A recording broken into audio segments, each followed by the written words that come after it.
Soal WA Blast, itu maksudnya gimana bang? Ya itu kan namanya juga usaha. Pragmatis, oportunis, ya. Itu teh nggak melanggar hukum bang. Bang Indra mention nama Irfan Nur Alam. Ingat, hukum revolusi. Revolusi itu akan memakan ibunya sendiri. Nyimpen sendal di PDIP untuk Pak Eman, itu benar nggak bang? Itu seolah-olah mereka pengurus PD Perjuangan yang pindah dukungan. Katanya sakit hati terus menyeberang ke Pakarna gitu. Kan sebenarnya itu memungkinkan juga dilakukan Bang Indra untuk kembali lagi ke Pak Eman, apalagi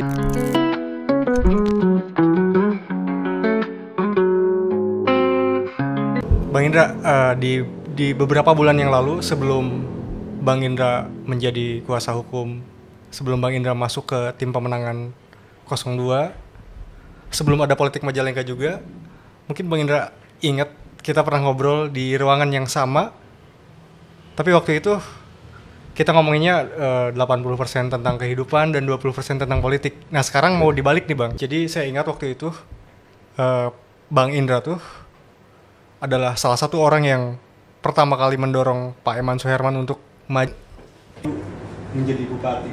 Iya, beberapa bulan kemudian cukup kaget Bang, lihat Bang Indra ada di panggung ternyata mendukung Pak Karna. Itu apa yang terjadi sebenarnya? Nah, jadi begini. Saya itu kenapa mendorong Pak Eman? Seperti yang juga diketahui, saya ini kan kader partai. Saya ini tidak bisa dilepaskan dari PDI Perjuangan.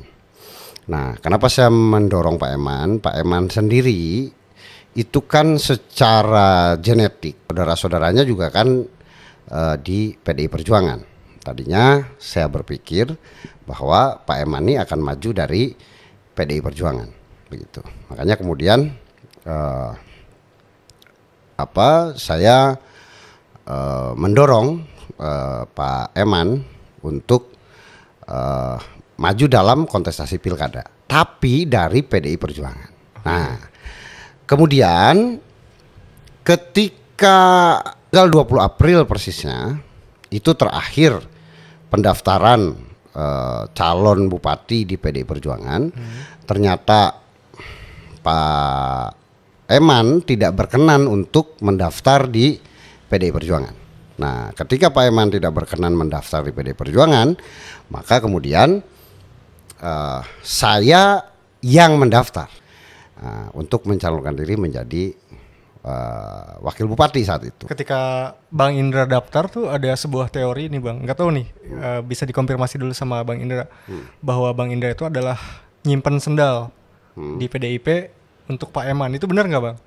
Di antara pendaftar selain Pak Haji Karna itu tidak ada kader PDI Perjuangan yang mendaftar. Nah, sebagai kader partai khawatir karena di Majalengka itu sudah 3 kali pilkada, PDI Perjuangan ini maju sendiri. Nah, saya sebagai kader partai perlu berjaga-jaga. Kalau kemudian PDI Perjuangan maju sendiri, begitu tidak berkoalisi, maka saya sebagai kader partai harus mempersiapkan diri untuk bersiap-siap apabila saya mendapatkan penugasan dari partai, begitu. Tapi faktanya ternyata hari ini berkoalisi, yaitu kebijakan daripada partai. Ya, kita masih soal perpindahan Bang Indra ke kubu Pak Karna. Kita coba runut nih Bang. Jadi waktu itu kita melihat salah satu konten Pak Haji Karna menengok Ananda Putri Bang Indra Sudrajat di rumah sakit.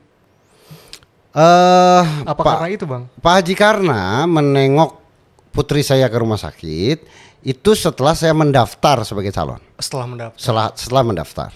Nah, sejak saya mendaftar, bangunan komunikasi dengan Pak Haji Karna itu kemudian berjalan, begitu.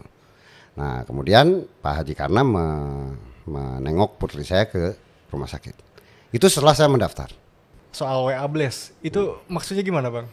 Ya, itu kan namanya juga usaha. Berarti bener ya tim Abang yang bener. melakukan? Saya ini sadar betul bahwa dalam kancah perpolitikan Majalengka, saya ini newcomer, orang baru. Oke. Saya tidak dikenal siapa saya di Majalengka, begitu. Saya belum pernah memimpin apapun di level Majalengka. Saya ini tidak ada aktivitas politik apapun, dan pergaulan saya dengan para politisi ataupun masyarakat di Majalengka itu sangat terbatas, walaupun saya pernah nyalek di Majalengka tahun 2019. Nah, kemudian apa cara paling cepat meningkatkan popularitas saya? Kalau kita menggunakan cara konvensional atau saya menggunakan medsos misalnya, Facebook, Instagram atau TikTok, nah itu daya jelajahnya juga rendah. Nah, makanya kemudian bagaimana nama saya itu langsung masuk ke tangan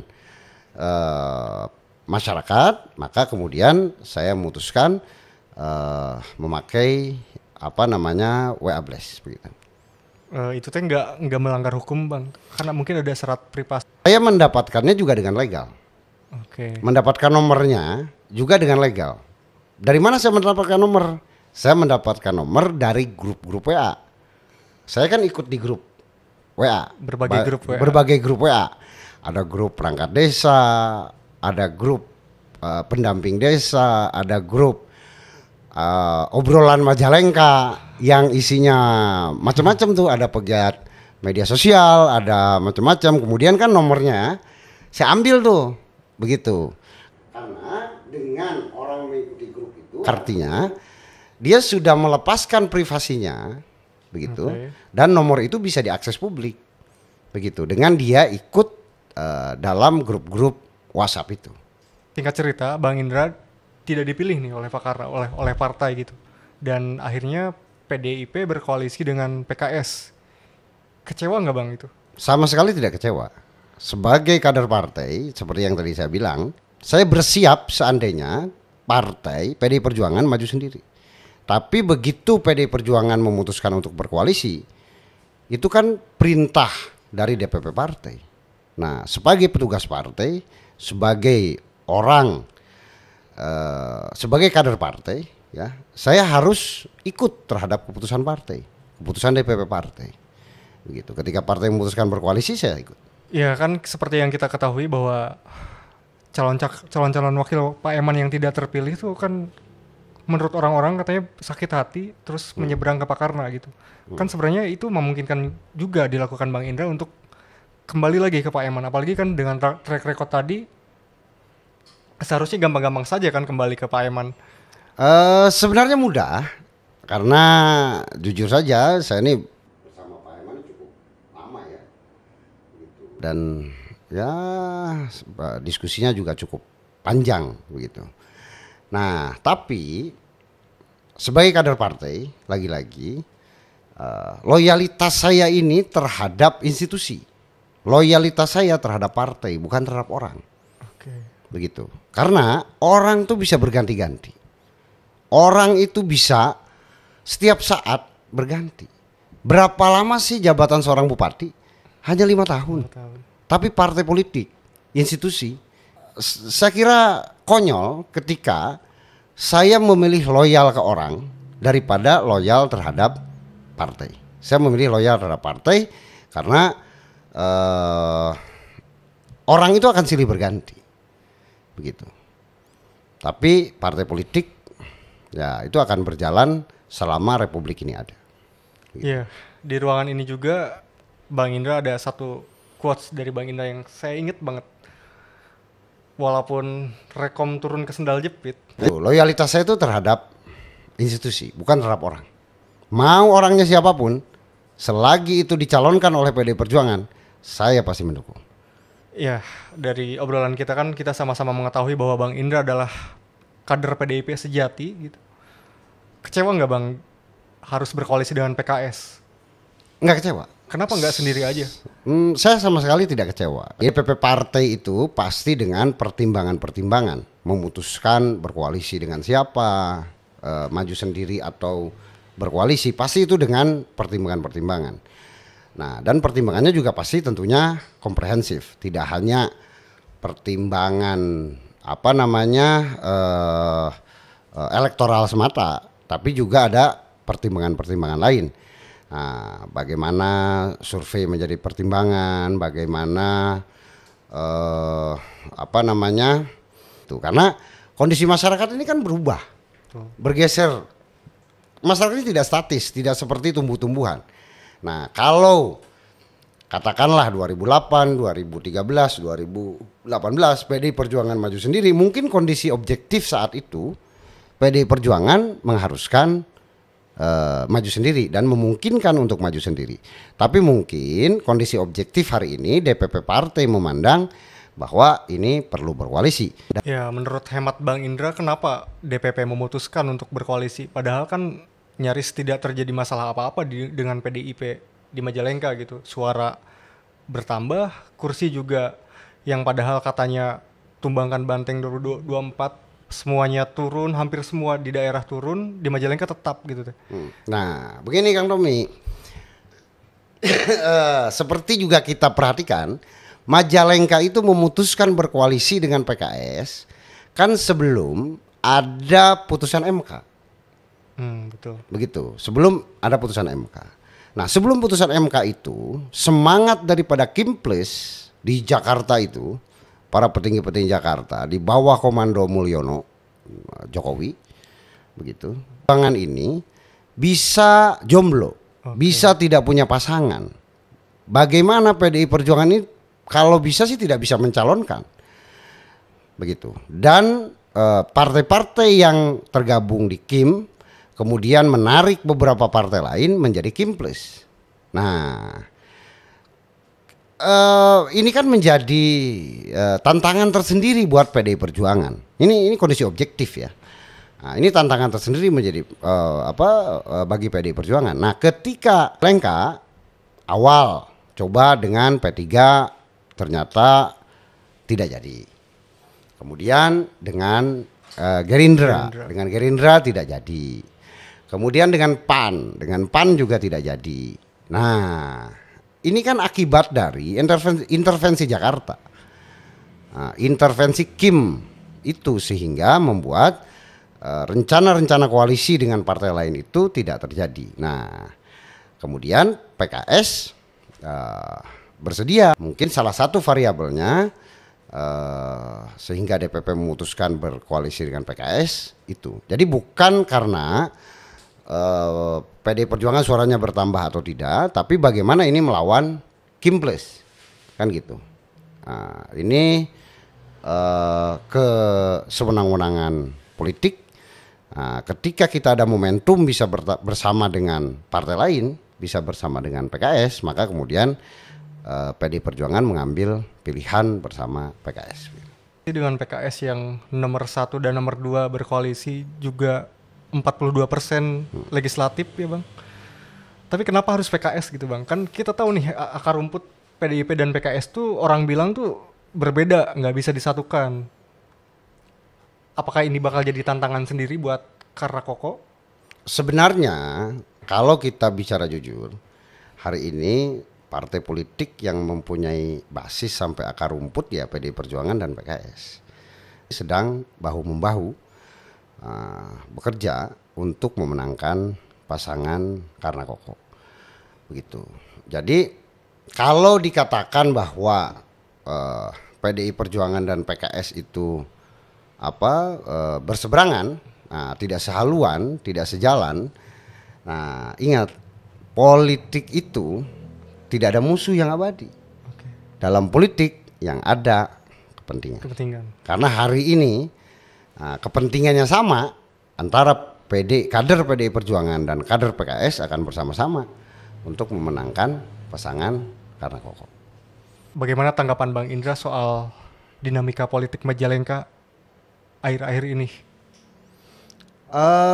Dinamika politik Majalengka ini seru akhir-akhir ini. Kenapa saya bilang seru? Karena situasi politiknya makin kesini makin dinamis. Kenapa makin dinamis? Orang ini banyak pertentangan dan di media sosial juga kan, bagaimana hari ini banyak kritik dan lain-lain. Walaupun Majalengka ini dinamisasi politik di Majalengka ini apa masih bersifat transisi. Situasi politik yang statis ini, sependek pengetahuan saya, ini sudah berjalan 15 tahun. Di zaman era Pak Haji Sutrisno 10 tahun, kemudian Pak Haji Karna kemarin 5 tahun. Situasi politik Majalengka ini cenderung statis, begitu. Nah, tidak ada yang berani vokal, berani berbeda pendapat dan lain-lain. Nah, kalau situasi politik Majalengka ini tetap statis, ini berbahaya. Berbahaya untuk siapa? Untuk proses kaderisasi. Coba boleh kita saksikan di Majalengka. Siapa sih tokoh muda yang punya kemampuan untuk menunjukkan eksistensi politiknya, begitu hari ini, itu kan akan sulit.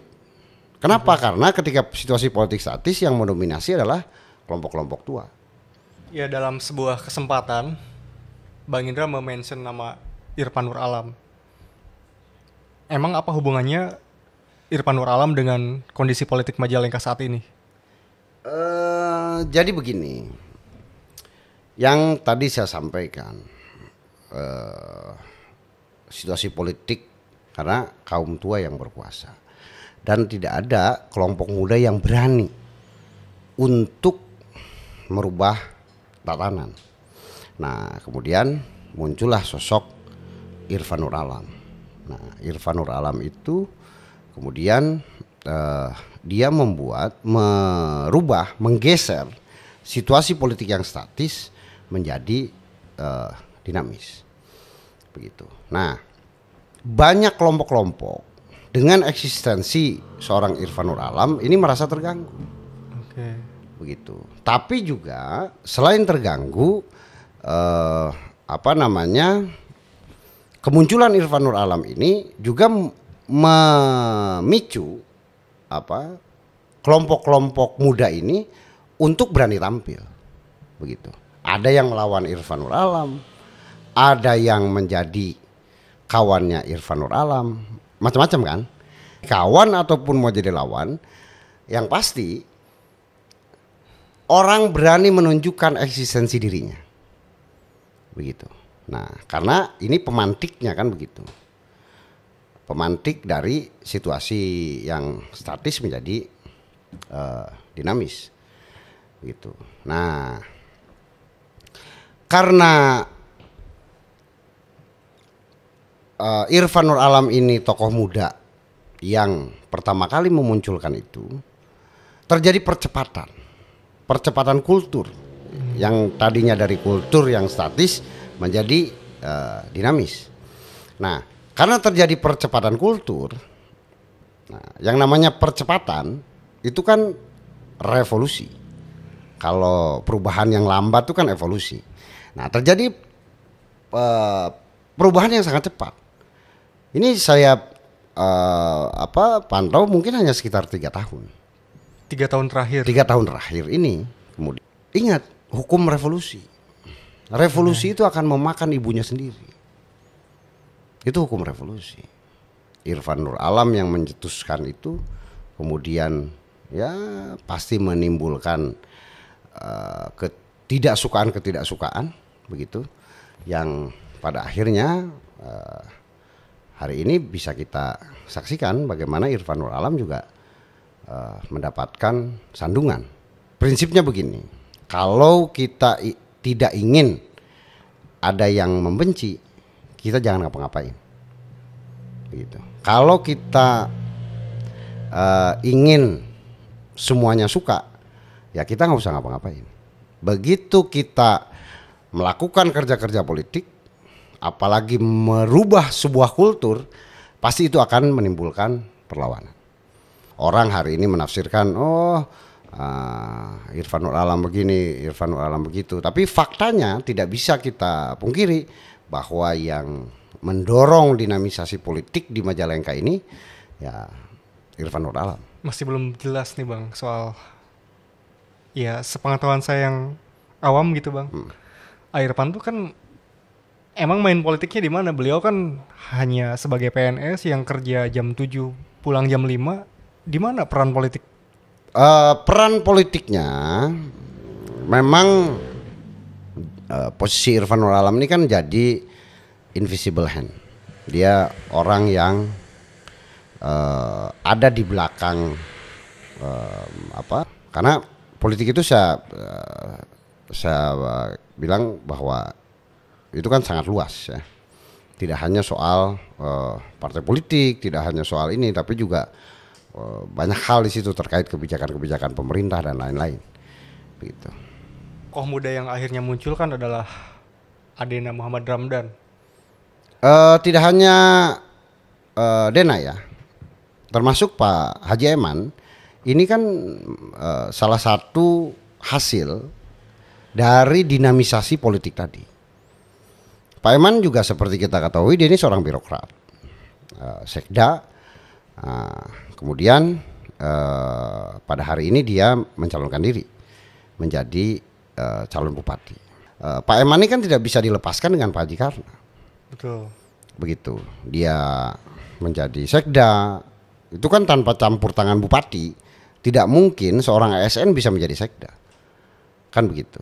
Nah, yang pada akhirnya hari ini dia maju menjadi calon bupati dan menjadi rivalnya Pak Haji Karna. Dan dari sisi usia, Pak Haji Eman ini kan termasuk kategori muda. Begitu. Dalam kancah politik Majalengka, apapun majunya Pak Haji Eman ini juga ada pemantiknya. Keberanian, Pak Eman masih muda, dia punya keberanian melawan, begitu. Nah, ini kan ada pemantik. Kalau variabel Dena itu tidak ada variabel itu. Kalau Dena itu seperti kita ketahui bahwa dia ini kan ya menjadi calon wakil bupati karena bagian dari setting, bukan variabel itu kalau Dena. Dalam politik itu juga mensyaratkan orang itu konsisten, istiqomah, punya pendirian. Begitu. Ketika tidak punya pendirian, pragmatis, oportunis, ya pada akhirnya begitu. Datang ke DPC PDI Perjuangan mengembalikan KTA dengan membawa orang-orang. Itu haknya, itu pilihan politiknya. Saya kira nggak masalah ya. Dia punya pilihan politik seperti itu. Beberapa waktu setelahnya kita melihat bahwa ada kejadian GGM, kejadian Jatiwangi Square, juga Panongan. Apa yang terjadi? Jadi yang terjadi itu seperti yang saya bilang, motifnya ini sebenarnya ada kepentingan Jakarta, ya, ada kepentingan Jakarta yang ingin menunjukkan eksistensinya, bahwa dia punya pasukan, bahwa dia punya orang, kan gitu. Nah, kan dan menganggap bahwa kekalahan Ganjar ini karena gerakan-gerakan seperti itu, memboikot kader PDI Perjuangan, kan gitu. Nah, kemudian terus kedua, kalau saya lihat ini mereka meniru gerakan kemarin ketika Pilpres, begitu. Nah, dengan menggembosi PDI Perjuangan, harapannya citra PDI Perjuangan jatuh, calon yang diusung oleh PDI Perjuangan jatuh, dan dia bisa menangi kontestasi pilkada. Seperti misalnya yang terjadi di GGM. Terjadi di GGM itu muncul di pemberitaan bahwa PAC, PDIP, salah satu desa di Argapura, begitu, itu pindah dukungan. Padahal PAC itu adalah pengurus anak cabang, artinya di tingkat kecamatan. Nah, ini disebutkan di tingkat desa. Terus kedua, kenapa bajunya seragam? Terlihat betul lah itu mobilisasi, ada mobilisasi. Nah, begitupun dengan di Panongan. Di Panongan itu dia mengatasnamakan ranting, padahal pengurus ranting di Panongan itu tidak ada perempuannya. Nah, kemudian dia membacakan teks, kan begitu, dan itu teks itu sudah dipersiapkan. Nah, sebenarnya ini bukan situasi masyarakatnya, tapi memang ada pengkondisian begitu, seolah-olah mereka pengurus PD Perjuangan yang pindah dukungan. Begitu. Padahal sebenarnya tidak seperti itu. Kita balik lagi ke Pak Eman nih Bang. Iya, seperti yang Abang bilang bahwa Pak Eman dan Pak Karna tuh dulu mesra banget gitu. Kemana-mana bareng, di setiap acara, di setiap baliho pun ada sekda di situ. Kenapa akhirnya berpisah jalan?